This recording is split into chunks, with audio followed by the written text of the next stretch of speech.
Presenta Desafío Energético Altamore Constructora Oil and Gas, construcciones civiles, metalúrgica, piping y montaje, desde el año 2004 acompañando el desarrollo de Vaca Muerta.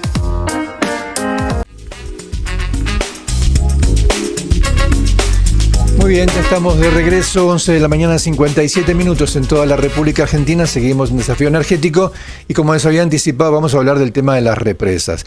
Porque usted conoce ese viejo dicho que lo que uno no conoce no lo cuida, ¿no? Y si no lo conoce y no lo cuida, lo pierde. Bueno, con el tema de las represas de la provincia de Neuquén, hay una situación en la que durante muchísimos años estuvo como en un status quo, ¿no? Había una concesión otorgada, funcionaban, había algunas veces discusiones, problemas, me acuerdo en alguna época con el Chocón, que la fisura del Chocón, bueno, hasta inspiró el nombre de bandas musicales esa situación.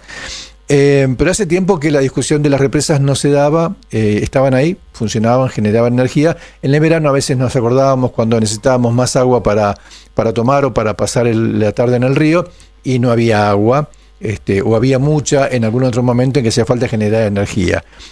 No sé si alguna vez cumplieron finalmente las represas con lo que estaban en los pliegos iniciales, ¿no? Que básicamente era una herramienta para garantizar el desarrollo de las comunidades aguas abajo.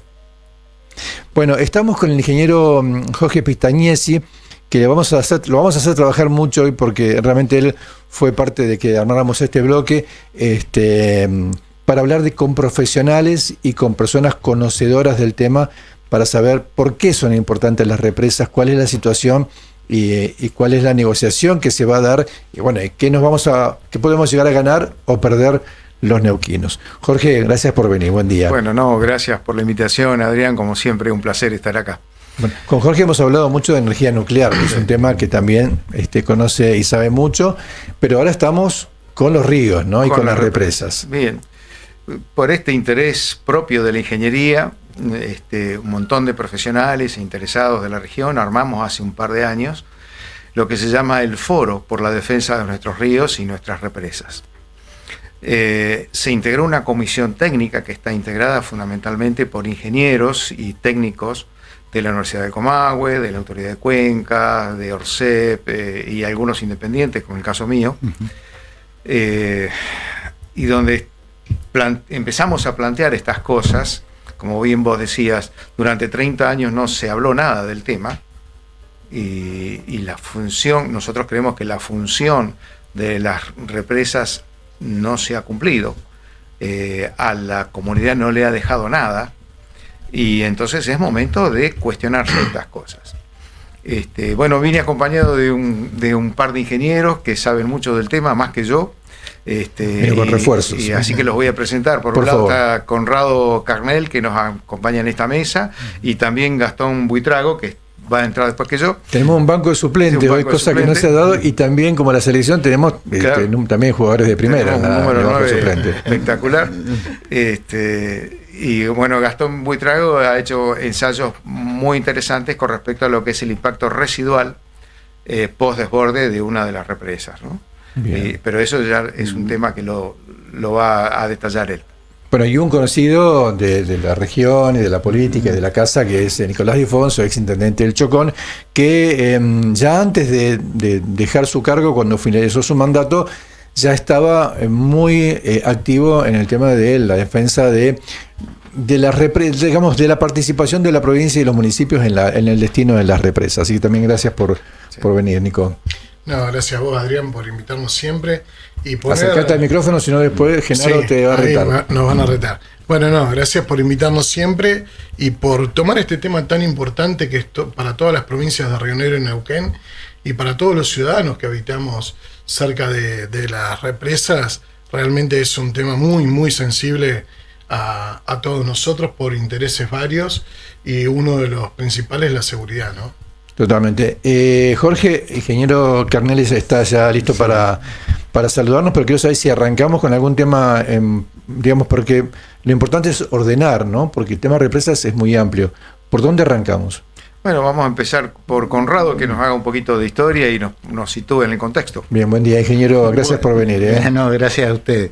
Mire, Antes que nada, nosotros empezamos con Jorge Pistagnesi a estudiar el tema, más allá de lo que podría saber por la ocupación profesional que tuve antes, hace unos 4 años, convocado por Nicolás. Ajá. Es decir, él nos pidió ayuda pues, se había dado cuenta que las concesiones vencían y que nadie hacía nada. Y ahí Jorge precisamente señaló, tuvieron 30 años para prever esta situación y nadie la previó, y ahora nos encontramos en la emergencia.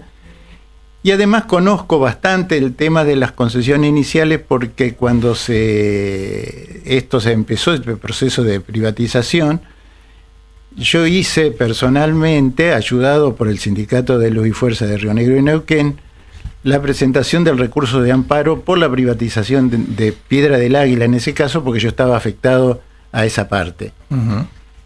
Y lo digo como anécdota, pero para que la población sepa cómo se hicieron estas cosas. Se pagaron por esas concesiones, el 50% de lo que se pagó se hizo con bonos de deuda externa, que el Estado los reconocía a su valor nominal del 100%, pero que fueron comprados al 25% de su valor. Y todo lo que se pagó por 30 años de concesión fue menos que la facturación de un año. A ver, eso acláremelo, por favor, porque claro. me hizo mucho ruido. ¿Cómo es eso? Que lo que se pagó para obtener la concesión Sí. es menos dinero que de lo que después se facturó en el primer año. O sea que un negocio de 30 años lo amortizaron en un año. En menos de un año. En menos de un año. Negocio Pampa, diría. Bueno, así fue. La de Piedra del Águila fue exactamente así, porque el juez me dio la vista del expediente, yo tengo fotocopiado todo el expediente en mi casa, y así que eso lo sé fehacientemente. Y supongo que las demás centrales fue muy parecido. Bueno, pero quería hacer un... No, eso, digo, a veces vivimos en una sociedad donde todo es inmediato, todo es lo del último minuto, 30 líneas, 10 líneas y nada más, y todo ahora está el internauta que dice, lo viejo también funciona, Juan, lo viejo funciona. Digo, hay mucha experiencia, mucho conocimiento de estos temas y en general ni siquiera desde la política se recurre a las personas que están con mayor conocimiento y más capacitados para dar argumentos para una discusión, ¿no? Sí. Porque si no es todo nada más que político y no técnico. Bueno, ¿y qué pasa con ese proceso que se da a lo largo de los años? Yo quería señalar una cosa. En general, las obras hidroeléctricas de esta magnitud se hacen por motivos múltiples, porque si fuera solamente por generar energía eléctrica, son muy caras. Es decir, son grandes inversiones, se demora mucho tiempo en construirla, y se demora muchos años en recuperar la inversión. Sí. Lo que pasa es que la historia, sobre todo del Chocón y de Cerros Colorado, Planicie Banderita, tiene que ver con las inundaciones del Alto Valle, que fueron tremendas. Y los primeros estudios que se hicieron fueron precisamente la preocupación, era controlar o regular los ríos para que no ocurran esas inundaciones. No era la generación de energía eléctrica. Eso... Si uno tiene la represa, bueno, entonces también genera energía eléctrica. Pero la primera preocupación fueron las inundaciones. Y después fue el riego. De ahí el famoso 1.000.000 de hectáreas, que es menos, eran 800.000 a las que estaban en el proyecto inicial. Y ese proyecto inicial, a través de los años, se hicieron una serie de mediciones, anteproyectos, etcétera. Y el primer proyecto lo realizó la empresa Agua y Energía Eléctrica, a partir del año 1947, cuando fue creada. Cuando se terminan todos los estudios, esto sale a licitación. La licitación quedó siempre desierta porque no se conseguía la financiación. Claro. Hasta el año 67, donde se obtiene con un condicionamiento que la obra no la haga Agua y Energía, sino que se cree una empresa, por eso se crea Hidronor, y que ahí la segunda condición era que se excluyeran las obras de riego. Por eso no se hizo el riego. Porque abarataba el costo de la obra. ¿Cuál era el sentido? No sé cuál era el sentido, pero para que estuviera el préstamo del Banco Mundial, la condición fue que la creación de una nueva empresa con características de sociedad anónima, por eso Hidronor, y no se financiaban las obras de riego. Qué extraño eso, ¿no? Extraño. Entonces así nace Hidronor, y por eso en Hidronor no le competía eso el riego, porque eso ya había estado excluido ya específicamente en sus inicios, digamos. Bueno, así nace Hidronor, después nosotros, todo el proceso conocido, y a lo largo de los años logró desarrollar una gran capacidad técnica y una gran capacidad financiera. Y el primer daño grande en el proceso de privatizaciones no es la privatización, sino el desmembramiento de Hidronor. De Hidronor, exactamente. Ese fue el primer daño porque se pierde esa capacidad técnica, los profesionales formados a lo largo de los años se fueron dispersando, y se perdió la capacidad financiera, no se pudo terminar el plan de obra. Fíjese que ninguna de las obras previstas por Hidronor a futuro se realizó.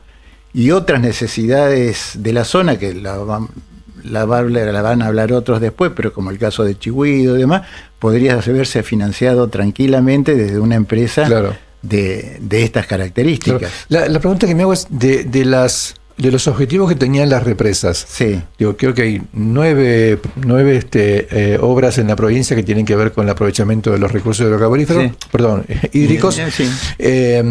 De las represas más importantes de la provincia, ¿cumplieron con la finalidad que tiene que ver con lo que es el desarrollo de tierras bajo riego? No. ¿O solamente el negocio de generar energía? No, el control de crecida obviamente está, aunque cada vez... Porque no se puede evitar, digamos. No se puede evitar, pero progresivamente el negocio eléctrico empezó a tener prioridad sobre cualquiera de los otros usos.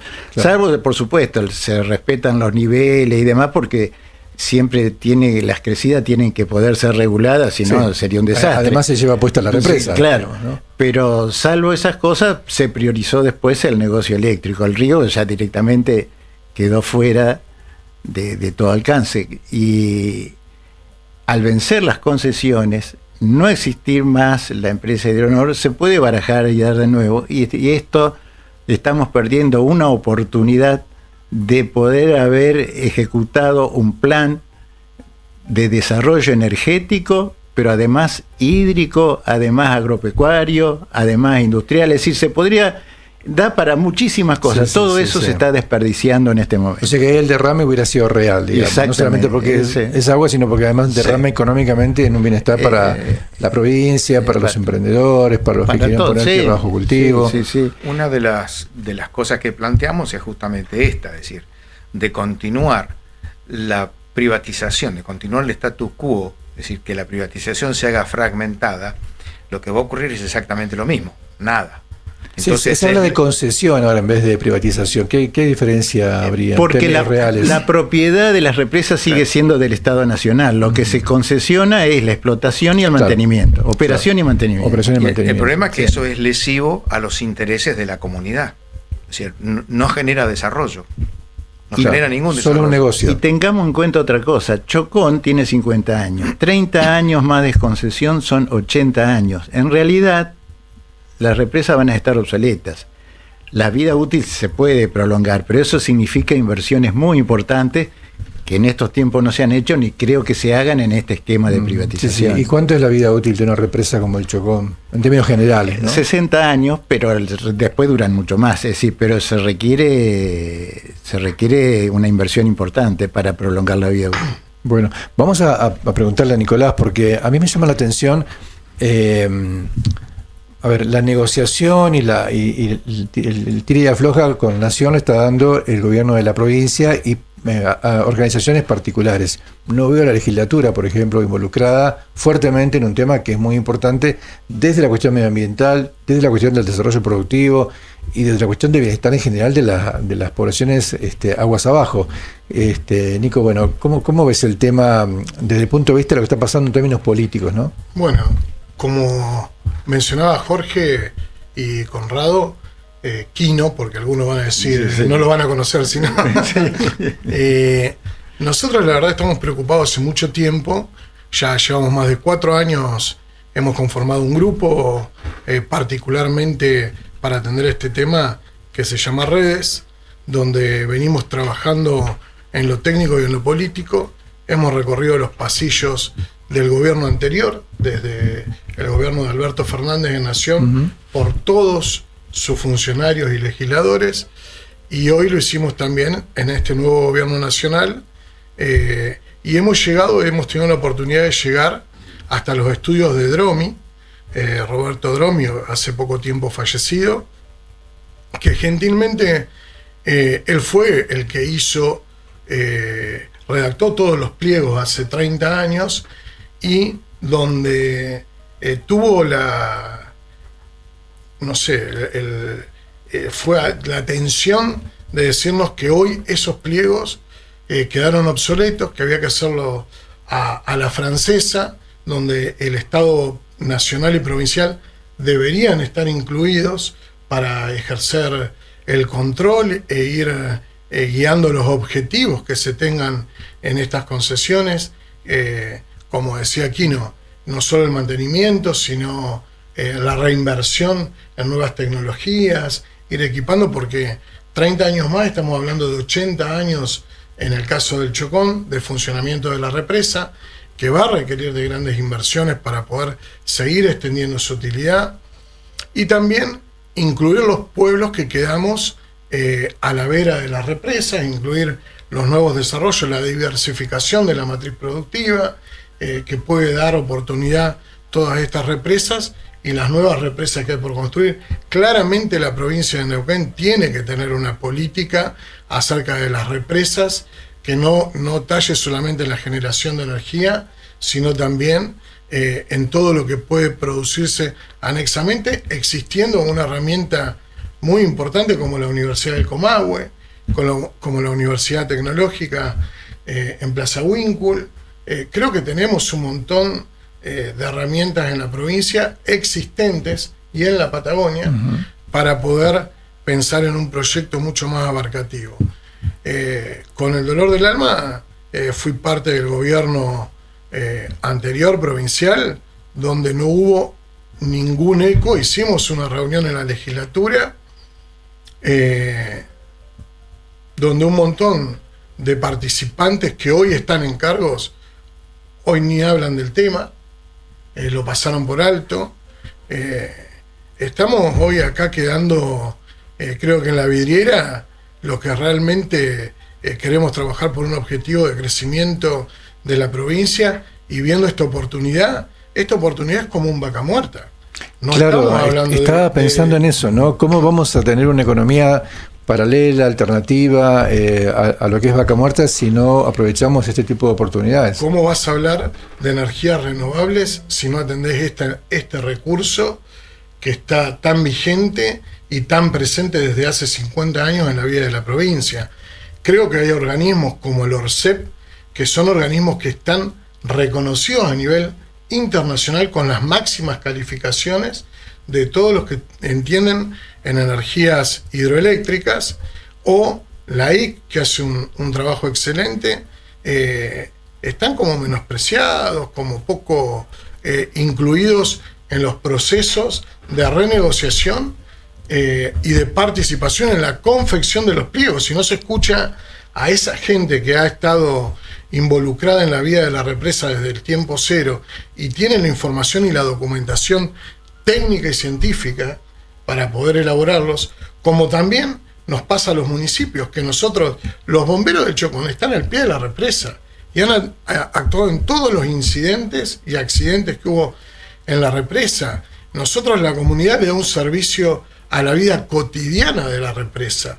Entonces me parece que a la hora de confección de los pliegos, a la hora de confección de las concesiones, de realización de los contratos y a la hora de tomar decisiones, me parece que el federalismo, yo siempre que digo que termina, Dios está en todos lados, pero atiende a Buenos Aires, bueno.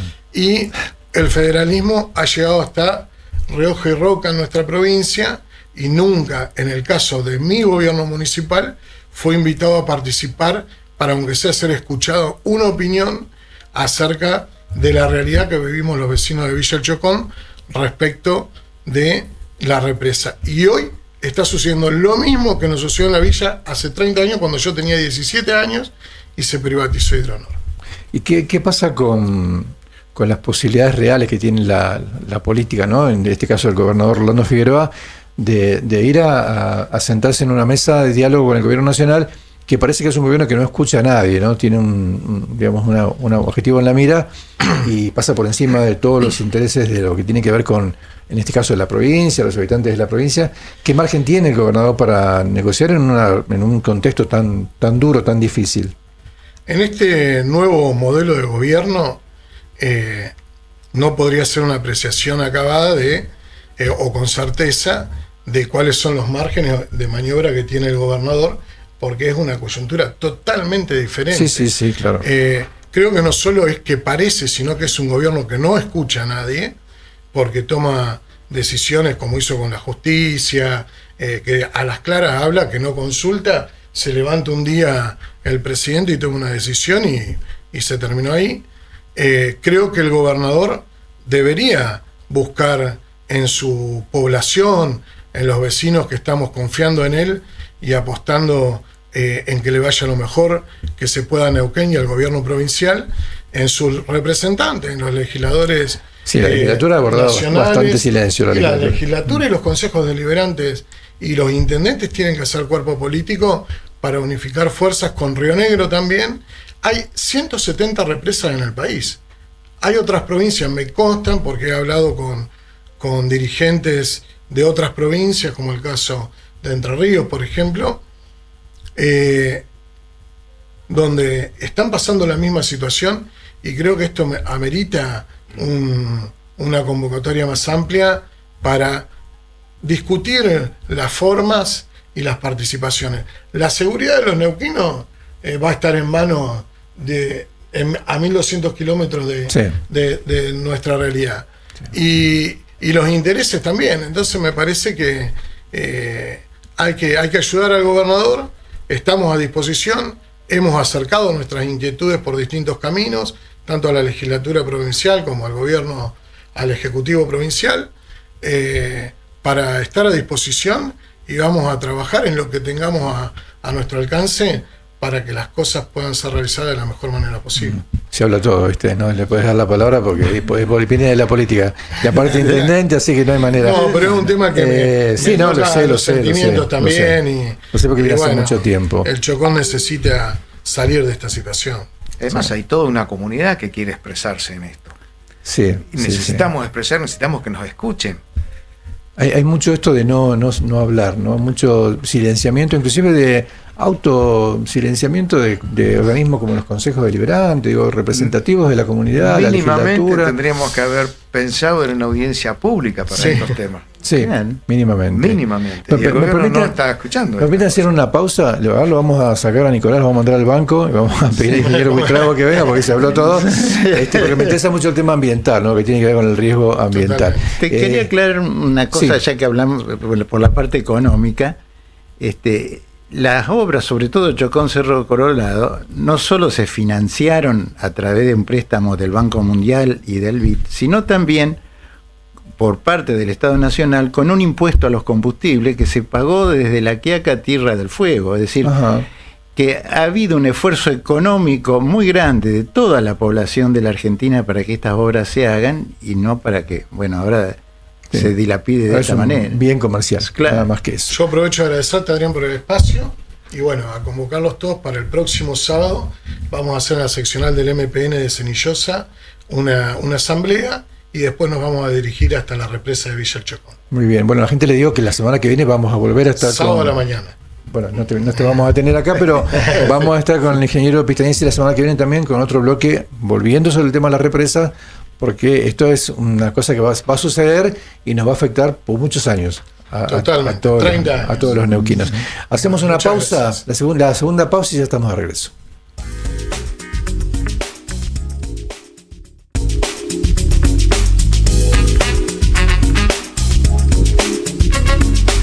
Horas 26 minutos, se nos fue el programa, no nos quedó casi nada de tiempo, pero yo quiero presentar al ingeniero Gastón Buitrago, egresado de la Universidad de Chayacó. Ya con eso le digo todo, mire, más neuquino que alguien egresado de la Universidad de Chayacó. Ingeniero, gracias por venir, buen día. Vamos a hacer una introducción de un tema que la semana que viene vamos a ampliar, ¿sí? Porque nos queda poquito tiempo, que es, usted me dijo recién en la denominación... Impacto residual. Impacto residual, sí. Yo a este tema lo tomo por conocimiento de absolutamente de todas las grandes centrales hidroeléctricas que se construyeron acá, desde Chocón hasta Yacyretá, pasé por Salto Grande, y donde realmente los grandes participantes de post-construcción de la central hidroeléctrica es la gente del organismo regulador de seguridad de presa. Yo hice dirección y presidencia del organismo. ¿Por qué? Porque dependemos de ellos realmente atender la salud de las presas y evitar realmente, en el caso del Comahue, un impacto importante y de mucha emergencia. Como para dejar el tema para la próxima, le diría que si rompe Chocón o Piedra del Águila o Alicurá, todas las otras centrales, las que quedan sanas, no pueden seguir operando. ¿Riesgo de colapso o no quedan operativas? No quedan operativas. Bien. Podría ser si inicia, digamos, esta emergencia, la central que está más arriba, en este caso Alicurá, digamos que corren peligro las otras también, ¿no? Entonces, ocurre de que salen de servicio todas las centrales. Entonces, ¿para qué el sistema de transmisión? Claro. O sea, el sistema de transmisión también pasa a ser algo residual. Entonces, después de la emergencia, se analiza lo que se llama impacto residual. Bueno, el impacto residual, se imagina usted que tuvimos problemas para solucionarle a Bahía Blanca el impacto residual de las inundaciones. Acá una inundación que puede llegar a tomar una altura de 10 metros de altura, 10 metros. De 10 metros, ¿de qué manera asistimos, ¿no es cierto?, a la gente y a las propiedades? Déjelo ahí, porque la semana que viene lo vamos a desarrollar, Sí. porque es muy serio el tema. Esto tiene que ver con lo que planteamos. ¿De qué hablamos cuando hablamos de las represas? Y poner en manos, sin participación de las provincias y las comunidades, el manejo de las represas. Ingeniero Jorge Pistañesi, muchas gracias por la verdad que esta mesa es más su obra que la mía. Ingeniero Roberto Carnel, Conrado Carnel, sí. Perdón, ingeniero Buitrago, muchas gracias. Nico, gracias por venir también. La semana que viene vamos a desarrollar otra vez este tema. Y a la gente que me pregunta también por los concursos del reloj y el set de spa, vayan a la página desafioenergético.com.ar y ahí vamos a poner toda la información en un ratito nada más para que sea mucho más fácil y más didáctico el tema. 12:29, gracias a todos por venir. Nosotros nos reencontramos el próximo sábado que viene a las 11:30 de la mañana en una nueva edición de Desafío Energético. Le vuelvo a recordar entonces, para poder tener toda la información de cómo participar en los sorteos del Día del Trabajador y la Trabajadora, ingresan en la página web www.desafioenergético.com.ar y allí vamos a publicar en un ratito nada más todas las formas en las que pueden participar para que se puedan ganar o bien el reloj de joyería Silio o el set de spa en casa de la empresa Brisa Cosmética Ecológica, que son dos empresas, por supuesto, de la ciudad de Neuquén. Para la semana que viene no quiero perder la oportunidad de recordarles el tema represas con el ingeniero Jorge Pistañesi y otros invitados, además del ingeniero Buitrago. Vamos a estar volviendo sobre el tema. No queremos ser ni alarmistas, ni tampoco queremos restarle la importancia a un tema que tiene que ver con el futuro de los neuquinos en general, especialmente de las localidades ubicadas aguas abajo de las grandes presas, 4 que se están poniendo en concesión por parte del gobierno nacional, sin prácticamente dar ninguna participación a los gobiernos de la provincia, más que mirar por la ventana a ver qué está pasando dentro de una habitación donde se va a definir el destino y los bienes también y la vida y el desarrollo de una gran parte de la población neuquina. Y ya nos tenemos que despedir, ya se nos fue el tiempo. Bien, no, me están pidiendo que estiremos un poquito más. ¿Podemos anunciar quiénes van a venir la semana que viene, Jorge? Sí. En principio yo hablé con Rubén Gómez, ingeniero también, muy estudioso del tema, y el ingeniero Rossi, no recuerdo el nombre ahora, pero es un especialista también en el tema. Bien. Y bueno, Gastón, que es especialista en el área de impacto residual, que son 3 temas, o sea, van a hablar muy bien, detalladamente, del funcionamiento de las represas, del impacto residual y de la propuesta que tiene el foro en general. Bien. Y obviamente no podemos estar exentos de una crisis, de una crítica política, ¿no? La crítica política, vamos a aportar. A ver, yo escuchaba el otro día a un comediante norteamericano que decía que la sociedad también tiene que hacerse cargo de los políticos que tiene, porque nacieron en la misma localidad donde vivimos nosotros, estudiaron en las mismas escuelas, comieron lo mismo que nosotros, fueron al mismo cine o son de equipos de fútbol como nosotros, se formaron en universidades, en general, escuela secundaria, universidad pública en general, también como muchos otros, y bueno, y son un producto de la sociedad, ¿no? Yo digo esto no para cargar las tintas sobre la sociedad, sino para decir que los cambios que se puedan llegar a producir en el futuro en el manejo de la cosa pública, es decir, con nuevos representantes que surjan de la política, está en manos de la sociedad. O sea, enojarse con la política o con los partidos políticos o con el político no sirve de nada. Sí. Y claramente... O peor aún, con el mensajero. Claro, bueno, claramente, ahora el periodismo son los que hay que odiar. Y claramente la política es la herramienta. Y aunque a alguno le guste más ir a la cancha a jugar un partido de fútbol o juntarse con los amigos a jugar a la PlayStation, porque los jóvenes tampoco están muy creídos en la política, es la parte más cómoda, descreer de la política y no hacer nada. A mí me parece que también esto que estamos haciendo forma parte de hacer política, ¿no? De establecer cuáles son las prioridades y las necesidades de la gente. Te hago una declaración. Por favor. Ya, ahora que se ha elegido al nuevo Papa, ya un Papa, Juan Pablo II, definió la política como la expresión más alta de la caridad. Tal cual. Lo que pasa es que una cosa es la actividad política y otra, bueno, los representantes políticos que a veces tenemos, pero la actividad política nos compete a todos. Bueno, y ahí hay un factor importante que yo creo que hoy también está medio victimizado, que es el tema del periodismo y los medios de comunicación, que también juegan un rol importante. Sobre todo los medios de comunicación, ¿no? Porque, a ver, no confundamos el poder de un periodista con el poder de un gran medio de comunicación. Bueno, ahora sí, ya estamos listos para despedirnos. Gracias por acompañarnos, esperemos haber aportado información confiable e interesante y que nos ayude a reflexionar sobre el futuro de los neuquinos. Nos encontramos el próximo sábado, minutos después de las 11:30 horas, aquí por Canal 7 y Radio 7 de Neuquén, en una nueva edición de Desafío Energético. Que tengan una excelente semana.